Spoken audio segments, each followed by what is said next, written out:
Hello, in this video I want to show you how to take macro photos with Samsung Galaxy S23.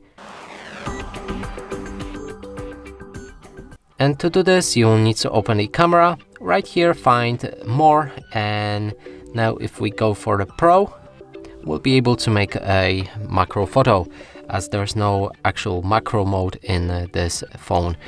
So right here click on the T, which is a telephoto mode, and now we can find the object that we want to take a macro photo of. Also make sure that it has a very good light, like that, should be enough. And then now point at it from a certain distance. You need to adjust it until it's fully in focus. You can also use the zoom.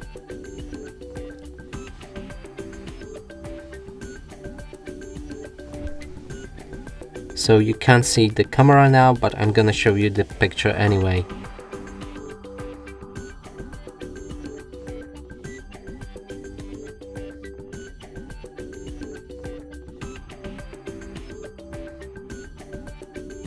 And here we just made a macro photo. And that's it for this video. Hope you like it. Please consider subscribing to our channel, leave a like and a comment below.